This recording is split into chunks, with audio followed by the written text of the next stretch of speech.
ध्यान सूर्य विष्णु भगवान के जय। अतः श्रीमद्भगवद्गीता कृष्णोध्यायः पाठमहं करोमि। संबंध है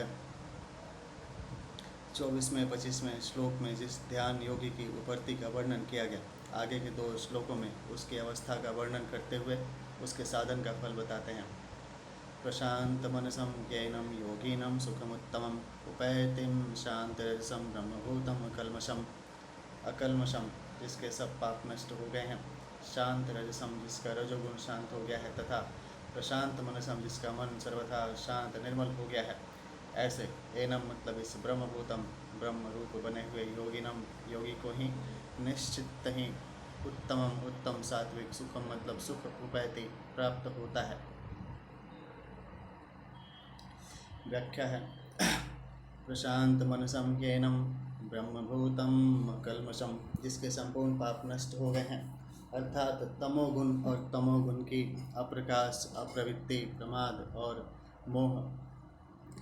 गीता के 14वें अध्याय का 13वां श्लोक। ये वृत्तियाँ नष्ट हो गई हैं। ऐसे योगी को यहाँ अकल्मषम कहा गया है, जिसका रजोगुण का लोभ प्रवृत्ति नए नए कर्मों में लगना अशांति और स्पृहा। गीता के 14वें अध्याय का 12वां श्लोक। ये वृत्तियाँ शांत हो गई हैं। ऐसे योगी को यहाँ शांत रजसम बताया गया है। तमोगुण रजोगुण तथा उनकी वृत्तियाँ शांत होने से जिसका मन स्वाभाविक शांत हो गया है, अर्थात जिसकी मात्र प्राकृतिक पदार्थों से तथा संकल्प विकल्पों से भी उपरति हो गई हैं, ऐसे स्वाभाविक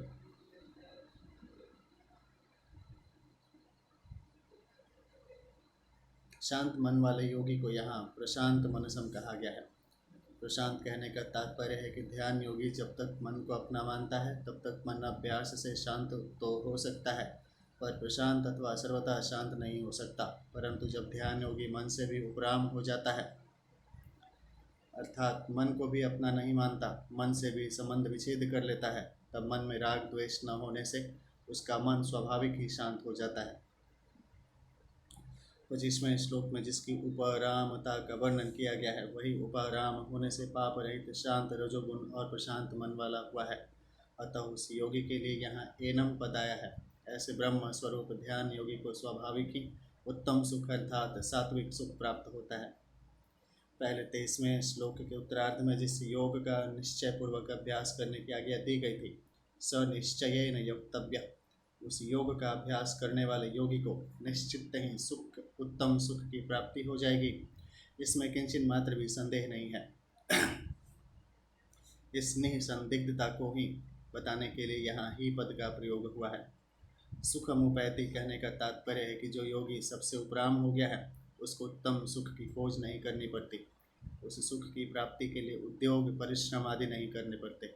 प्रत्युत वह उत्तम सुख उसको स्वतः स्वाभाविक ही प्राप्त हो जाता है। युज्यनेवं सदात्मानं योगी विगत कल्मषः सुखेन ब्रह्म संस्पर्शम अत्यंतम सुखम अश्नुते। एवं मतलब इस प्रकार, आत्मानम अपने आप को, सदा मतलब सजा, युज्यन परमात्मा में लगाता हुआ, विगत कल्मष पाप रहित योगी मतलब योगी, सुखेन सुखपूर्वक ब्रह्म संस्पर्शम ब्रह्म प्राप्ति रूप अत्यंतम अत्यंत सुखम सुख का अश्नुते अनुभव कर लेता है। व्याख्या है युज्यन एवं सदात्मानम योगी विगत कल्मषा। अपनी स्थिति के लिए जो मन को बार बार लगाना आदि अभ्यास किया जाता है, वह अभ्यास यहाँ नहीं है। यहाँ तो अनभ्यास ही अभ्यास है, अर्थात अपने स्वरूप में अपने आप को दृढ़ रखना ही अभ्यास है। इस अभ्यास में अभ्यास वृत्ति नहीं है। ऐसे अभ्यास से वह योगी अहंता ममता रहित हो जाता है। अहंता और ममता से रहित होना ही पापों से रहित होना है, क्योंकि संसार के साथ अहंता ममता पूर्वक संबंध रखना ही पाप है। 15वें श्लोक में युजन एवं पद सगुण के ध्यान के लिए आया है और यहाँ युजन एवं पद निर्गुण के ध्यान के लिए आया है। ऐसे ही 15वें श्लोक में नियत मानस आया है और यहाँ विगत कल्मष आया है, क्योंकि वहाँ परमात्मा में मन लगाने की मुख्यता है और यहाँ जड़ता का त्याग करने की मुख्यता है।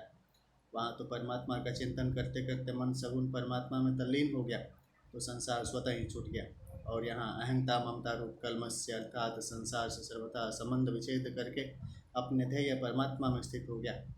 इस प्रकार दोनों का तात्पर्य एक ही हुआ, अर्थात वहाँ परमात्मा में लगने से संसार छूट गया और यहाँ संसार को छोड़कर परमात्मा में स्थित हो गया। सुखेन ब्रह्म संस्पर्शमत्यंतम सुखमश्नुते। उसकी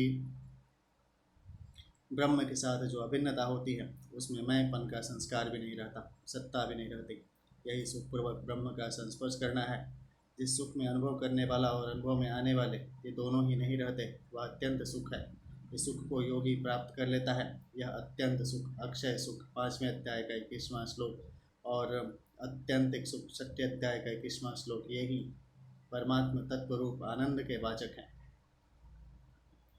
संबंध है 18वें से 23वें श्लोक तक स्वरूप का ध्यान करने वाले जिस सांख्य योगी का वर्णन हुआ है उसके अनुभव का वर्णन आगे के श्लोक में करते हैं। सर्वभूतस्थमात्मानं सर्वभूतानि चात्मनि ईक्षते योगयुक्तात्मा सर्वत्रम समदर्शन।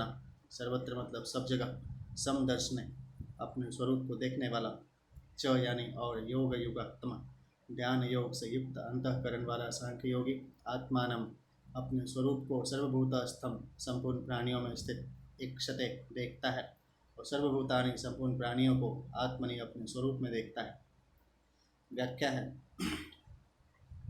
ईक्षते योग युक्तात्मा सर्वत्र समदर्शन। सब जगह एक सच्चिदानंद घन परमात्मा ही परिपूर्ण है। जैसे मनुष्य खांड से बने हुए अनेक तरह के खिलौने के नाम रूप आकृति आदि भिन्न भिन्न होने पर भी उनमें समान रूप से एक खांड को, लोहे से बने हुए अनेक तरह के अस्त्र शस्त्रों में एक लोहे को, मिट्टी से बने हुए अनेक तरह के बर्तनों में एक मिट्टी को और सोने से बने हुए आभूषणों में एक सोने को ही देखता है। ऐसे ही ध्यान योगी तरह तरह की वस्तु, व्यक्ति आदि में समरूप से एक अपने स्वरूप को ही देखता है। योग युक्तात्मा, इसका तात्पर्य है कि ध्यान योग का अभ्यास करते करते उस योगी का अंतःकरण अपने स्वरूप में तल्लीन हो गया है। तल्लीन होने के बाद उसका अंतःकरण से संबंध विच्छेद हो जाता है, जिसका संकेत सर्वभूतस्थमात्मानं सर्वभूतानि चात्मनि पदों से किया गया है। सर्वभूतस्थमात्मनम वह संपूर्ण प्राणियों में अपनी आत्मा को, अपने सत्य स्वरूप को स्थित देखता है। जैसे साधारण प्राणी सारे शरीर में अपने आप को देखता है, अर्थात शरीर के सभी अवयवों में, अंशों में मैं को ही पूर्ण रूप से देखता है, ऐसे ही समदर्शी पुरुष सब प्राणियों में अपने स्वरूप को ही स्थित देखता है।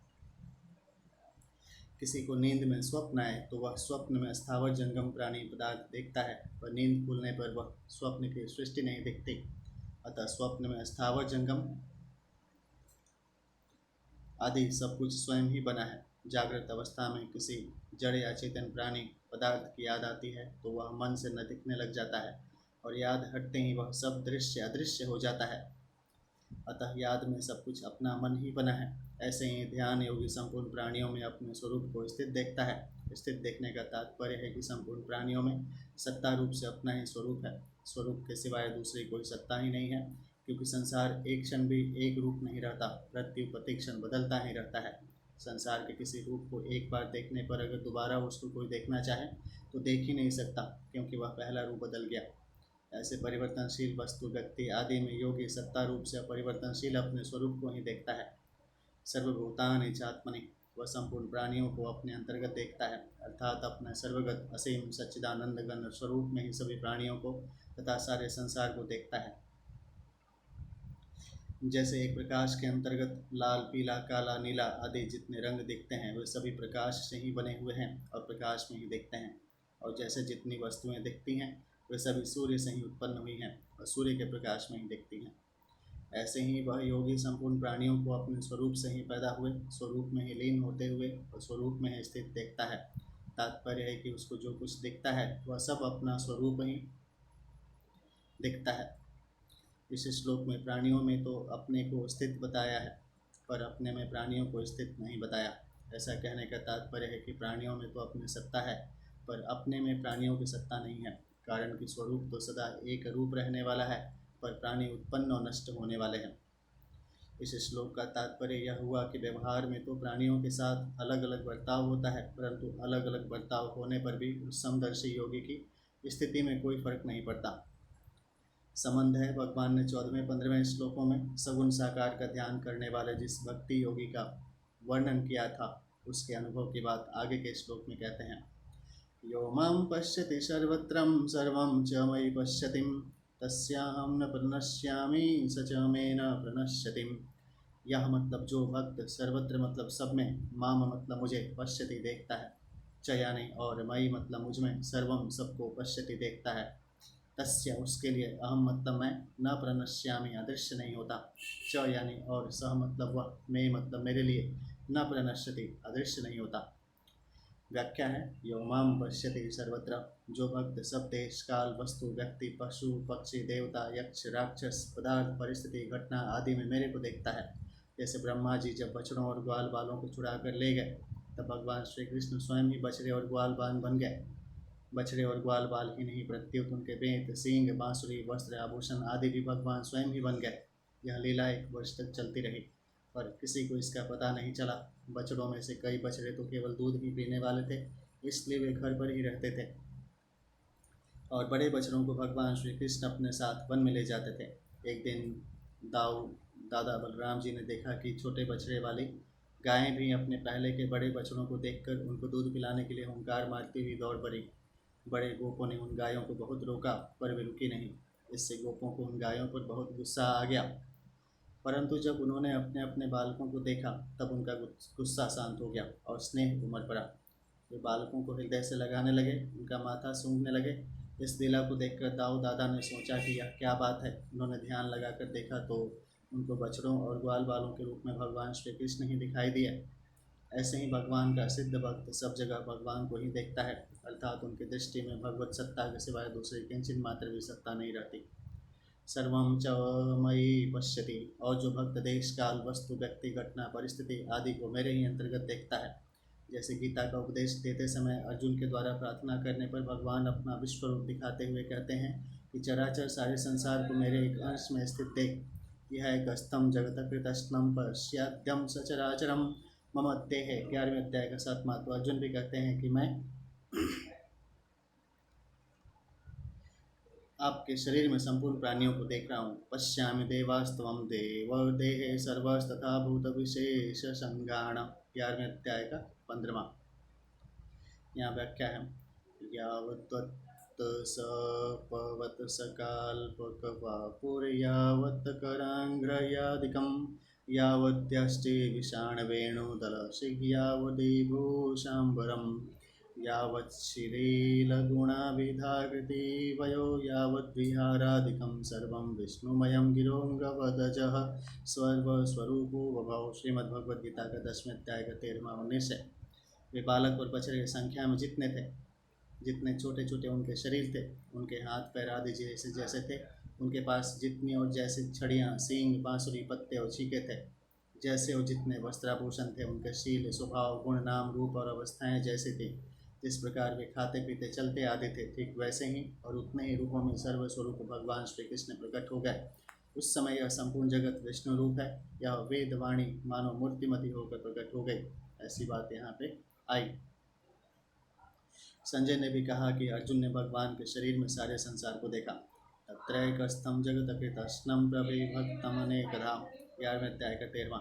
तात्पर्य है कि अर्जुन ने भगवान के शरीर में सब कुछ भगवत स्वरूप ही देखा। ऐसे ही भक्त को देखने सुनने समझने में जो कुछ आता है, उसको भगवान ही देखता है और भगवत स्वरूप ही देखता है।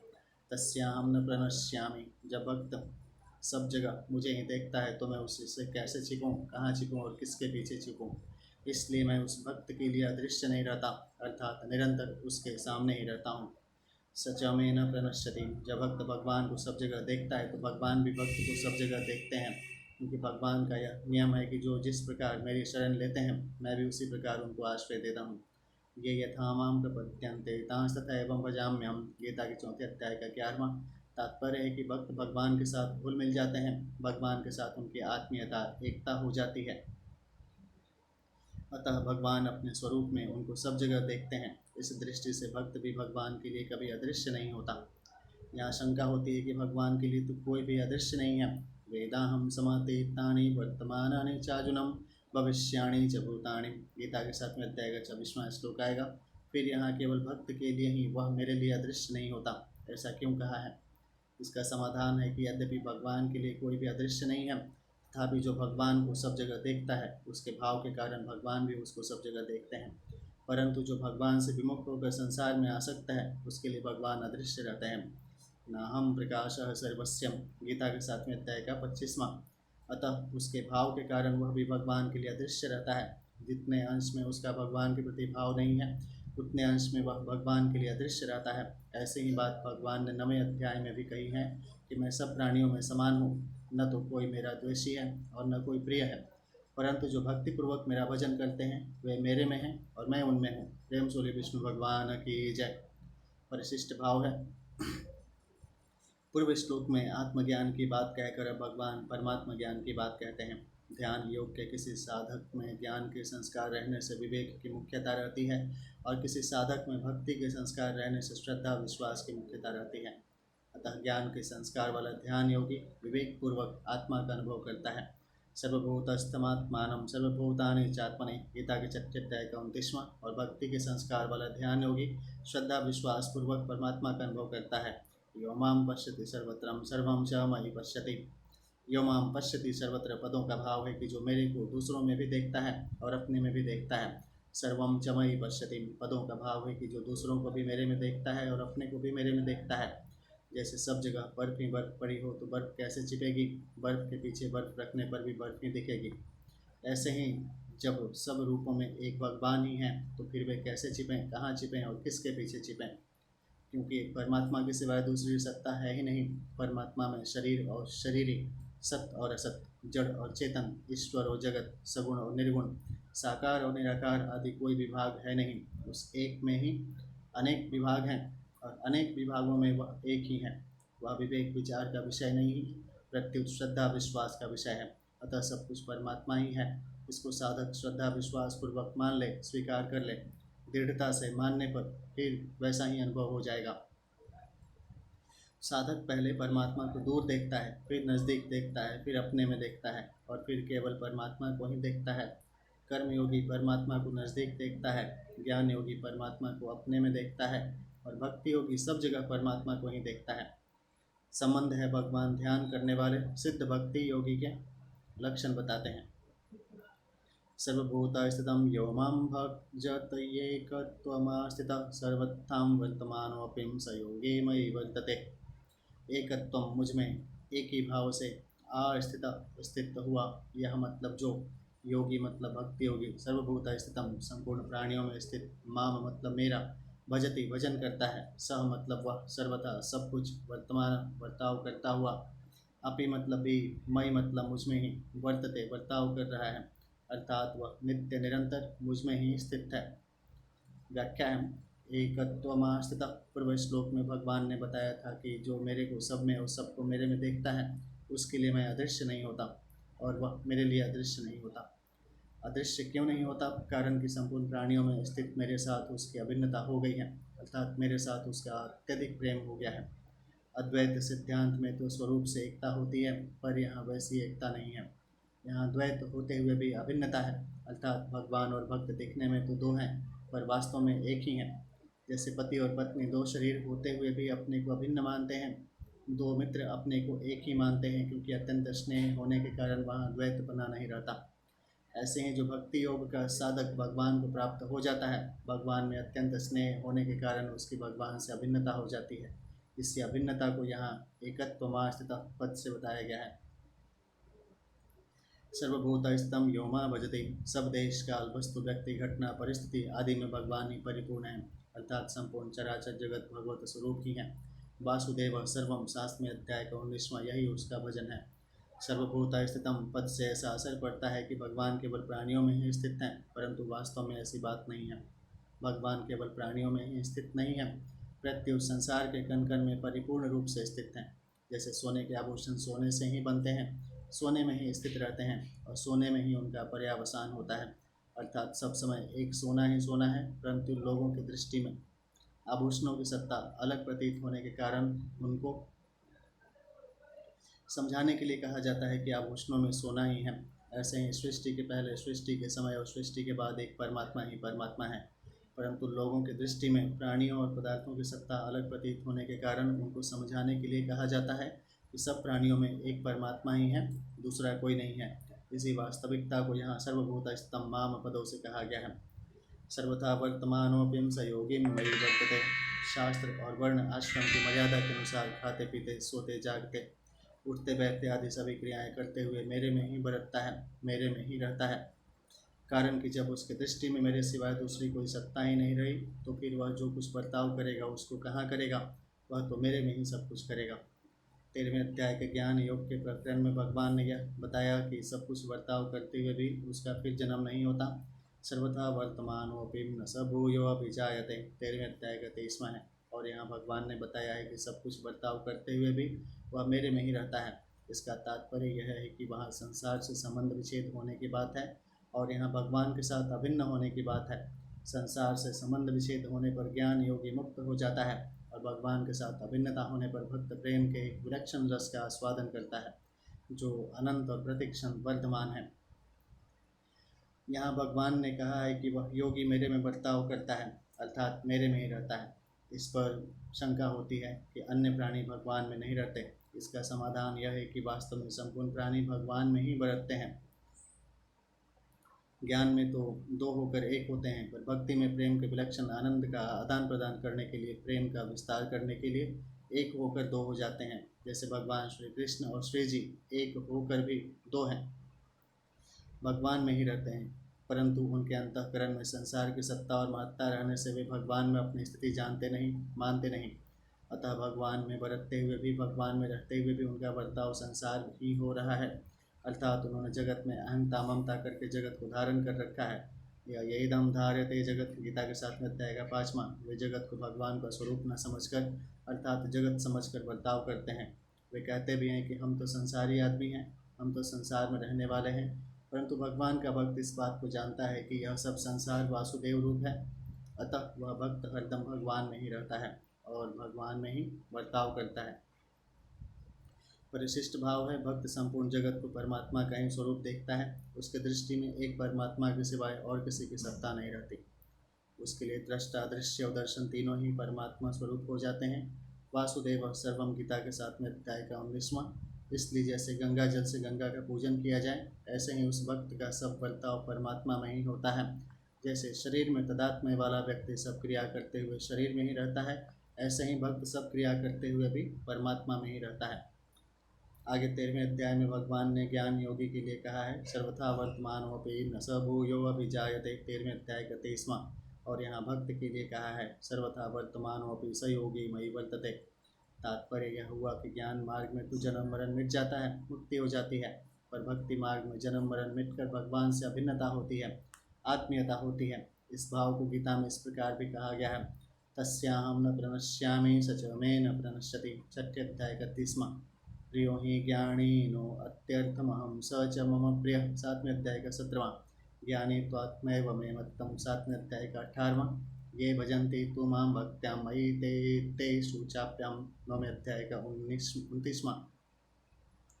ज्ञान मार्ग में तो सूक्ष्म अहम की गंध रहने से दार्शनिक मतभेद रह सकता है, पर भक्ति मार्ग में भगवान से आत्मीयता होने पर सूक्ष्म अहम की गंध तथा उससे होने वाले दार्शनिक मतभेद नहीं रहता। न स भूयो अभिजायते में स्वरूप में स्थिति का अनुभव होने पर केवल स्वयं स्वरूप रहता है, और स योगी मयि वर्तते में केवल भगवान रहते हैं। स्वयं योगी नहीं रहता, अर्थात स्वयं योगी रूप नहीं रहता, प्रत्युत भगवत स्वरूप रहता है। संबंध है, भक्त सब बर्ताव करते हुए भी मेरे में कैसे बर्ताव करता है, यह आगे के श्लोक में बताते हैं। आत्मोपमय्येन सर्वत्रं समं पश्यति यो अर्जुनः, सुखं वा यदि वा दुःखं स योगिं परमो मतः। अर्जुन मतलब, हे अर्जुन, यह मतलब जो भक्त आत्मोपम्येन अपने शरीर की उपमा से सर्वत्र सब जगह मुझे समम समान पश्यति देखता है, वा यानी और, सुखम मतलब सुख, यदि वा अथवा दुखम दुख को भी समान देखता है, सह मतलब वह, परम मतलब परम, योगी मतलब योगी, मतः मतलब माना गया है। व्याख्या है, आत्मोपमय्येन सर्वत्रं समं पश्यति यो अर्जुन। साधारण मनुष्य जैसे अपने शरीर में अपनी स्थिति को देखता है, तो उसके शरीर के किसी अंग में किसी तरह की पीड़ा हो ऐसा वह नहीं चाहता, प्रत्युत सभी अंगों का समान रूप से आराम चाहता है। ऐसे ही सब प्राणियों में भगवान को समान देखने वाला भक्त सभी प्राणियों का समान रूप से आराम चाहता है। उसके सामने कोई दुखी प्राणी आ जाए तो अपने शरीर के किसी अंग का दुख दूर करने की तरफ भी उसका दुख दूर करने की स्वाभाविक चेष्टा होती है। तात्पर्य है कि जैसे साधारण प्राणी की अपने शरीर के आराम के लिए चेष्टा होती है, ऐसे ही भक्त की दूसरों के शरीर के आराम के लिए स्वाभाविक चेष्टा होती है। सर्वत्र कहने का तात्पर्य है कि उसके द्वारा वर्ण आश्रम, देश, वेश, संप्रदाय आदि का भेद न रखकर सबको समान रीति से सुख पहुँचाने की स्वाभाविक चेष्टा होती है। ऐसे ही पशु, पक्षी, वृक्ष, लता आदि स्थावर जंगम सभी प्राणियों को भी समान रीति से सुख पहुँचाने की चेष्टा होती है और साथ ही साथ उनका दुख दूर करने का भी स्वाभाविक उद्योग होता है। अपने शरीर के अंगों का दुख दूर करने की समान चेष्टा होने पर भी अंगों में भेद दृष्टि तो रहती ही है और रहना आवश्यक भी है। जैसे हाथ का काम पैर से नहीं किया जा सकता। अगर हाथ को हाथ छू जाए तो हाथ धोने की जरूरत नहीं पड़ती, परंतु पैर को हाथ छू जाए तो हाथ धोना पड़ता है। अगर मलमूत्र के अंगों को हाथ से साफ किया जाए तो हाथ को मिट्टी लगाकर विशेषता से धोना, निर्मल करना पड़ता है। ऐसे ही शास्त्र और वर्ण आश्रम की मर्यादा के अनुसार सबके सुख दुख में समान भाव रखते हुए भी स्पर्श अस्पर्श का ख्याल रखकर व्यवहार होना चाहिए। किसी के प्रति किंचन मात्र भी घृणा की संभावना ही नहीं होनी चाहिए। जैसे अपने शरीर के पवित्र अपवित्र अंगों की रक्षा करने में और उनको सुख पहुँचाने में कोई कमी न रखते हुए भी शुद्धि की दृष्टि से उनमें स्पर्श अस्पर्श का भेद रखते हैं, ऐसे ही शास्त्र मर्यादा के अनुसार संसार के सभी प्राणियों में स्पर्श अस्पर्श का भेद मानते हुए भी भक्त के द्वारा उनका दुख दूर करने की और उनको सुख पहुँचाने की चेष्टा में कभी किंचन मात्र भी कमी नहीं आती। तात्पर्य है कि जैसे अपने शरीर का कोई अंग अस्पृश्य होने पर भी वह अप्रिय नहीं होता, ऐसे ही शास्त्र मर्यादा के अनुसार कोई प्राणी अस्पृश्य होने पर भी उसमें प्रियता हितैषिता की कमी कभी नहीं होती। सुखम व यदि वा दुखम, अपने शरीर की उपमा से दूसरों के सुख दुख में समान रहने का तात्पर्य यह नहीं है कि दूसरों के शरीर के किसी अंग में पीड़ा हो जाए तो वह पीड़ा अपने शरीर में भी हो जाए, अपने को भी उस पीड़ा का अनुभव हो जाए। अगर ऐसी समता ली जाए तो अपने को दुख ही ज़्यादा होगा और दुख मिटेगा भी नहीं, क्योंकि संसार में दुखी प्राणी ही ज़्यादा है। दूसरी बात, जैसे विरक्त त्यागी महात्मा लोग अपने शरीर की और अपने शरीर के अंगों में होने वाली पीड़ा की उपेक्षा कर देते हैं, ऐसे ही दूसरों के शरीरों की और उनके शरीरों के अंगों में होने वाली पीड़ा की उपेक्षा हो जाए, अर्थात जैसे उन पर अपने शरीर के सुख दुख का असर नहीं होता, ऐसे ही दूसरों के सुख दुख का भी अपने पर असर न हो, यह भी उपर्युक्त पदों का तात्पर्य नहीं है। उपर्युक्त पदों का तात्पर्य है कि जैसे शरीर में आसक्त ज्ञानी पुरुष के शरीर में पीड़ा होने पर उस पीड़ा को दूर करने में और सुख पहुँचाने में उसकी जैसी चेष्टा होती है, तत्परता होती है, ऐसे ही दूसरों का दुख दूर करने में और सुख पहुँचाने में भक्त की स्वाभाविक चेष्टा होती है, तत्परता होती है। जैसे किसी के हाथ में चोट लग गई हो और वह लोक समुदाय में जाता है तो उस पीड़ित हाथ को धक्का न लग जाए, इसलिए दूसरे हाथ को सामने रखकर उस पीड़ित हाथ की रक्षा करता है और उसको धक्का न लगे ऐसा उद्योग करता है, परंतु उसके मन में कभी यह अभिमान नहीं आता कि मैं इस हाथ की पीड़ा दूर करने वाला हूँ, इसको सुख पहुँचाने वाला हूँ। वह उस हाथ पर ऐसा एहसान भी नहीं करता कि देख हाथ, मैंने तेरी पीड़ा दूर करने के लिए कितनी चेष्टा की। पीड़ा को शांत करने पर वह अपने में विशेषता की भी अनुभव नहीं करता। ऐसे ही भक्त के द्वारा दुखी प्राणियों को सुख पहुँचाने की चेष्टा स्वाभाविक होती है। उनके मन में यह अभिमान नहीं आता कि मैं प्राणियों का दुख दूर कर रहा हूँ, दूसरों को सुख पहुंचा रहा हूँ। उनका दुख दूर करने की चेष्टा करने पर वे अपने में कोई विशेषता भी नहीं देखते। उनका स्वभाव ही दूसरों का दुख दूर करने का, उनको सुख पहुंचाने का भी होता है। भक्त के शरीर में पीड़ा होती है तो वह उसको सह सकता है और उसके द्वारा उस पीड़ा की उपेक्षा भी हो सकती है, परंतु दूसरों के शरीर में पीड़ा हो तो उसको वह सह नहीं सकता, कारण कि जिसकी सर्वत्र भगवत बुद्धि है उस भक्त के अंतःकरण में तो पीड़ा सहने की शक्ति है, पर दूसरे के अंतःकरण में पीड़ा सहने की वैसी सामर्थ्य नहीं है। अतः उनके द्वारा दूसरों के शरीरों की पीड़ा दूर करने में विशेष तत्परता होती है। जैसे इंद्र ने बिना किसी अपराध के दधीचि ऋषि का सिर काट दिया, पीछे अश्विन कुमारों ने उनको पुनः जिला दिया, परंतु जब इंद्र का काम पड़ा तब दधीचि ने अपना शरीर छोड़कर उनको वज्र बनाने के लिए अपनी हड्डियाँ दे दी। यह आशंका हो सकती है कि अपने शरीर के दुख की तो उपेक्षा होती है और दूसरों के दुख की उपेक्षा नहीं होती, यह तो विषमता हो गई। यह समता कहाँ रही? इसका समाधान है कि वास्तव में यह विषमता समता की जनक है, समता को प्राप्त कराने वाली है। यह विषमता समता से भी ऊंचे दर्जे की चीज़ है। साधक साधन अवस्था में ऐसी विषमता करता है तो सिद्ध अवस्था में भी उसकी ऐसी ही स्वाभाविक प्रवृत्ति होती है, परंतु उसके अंतःकरण में किंचित मात्र भी विषमता नहीं आती। सयोगी परमोमत्ता, उसकी दृष्टि में सिवाय परमात्मा के कुछ नहीं रहा।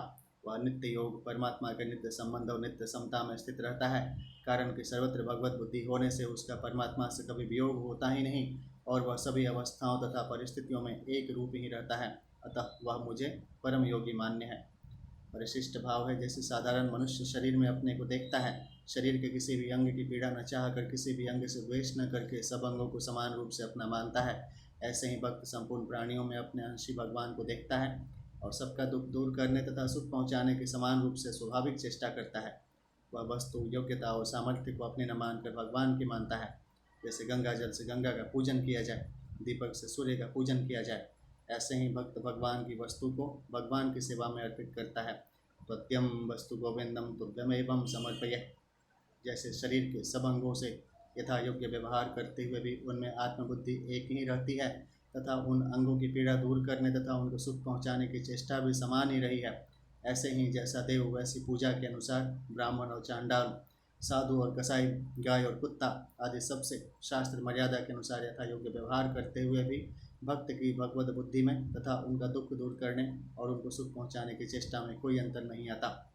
जैसे भक्त संपूर्ण प्राणियों की आत्मा के साथ भगवान की एकता मानता है, इसी अध्याय का 31वां श्लोक है, वैसे ही वह सब शरीरों को भी अपने शरीर के साथ एकता मानता है। इसलिए वह दूसरे के दुख से दुखी और सुख से सुखी होता है। पर दुख दुख सुख सुख देखे पर मानस पुत्रार्थ का 38वां का पहला है।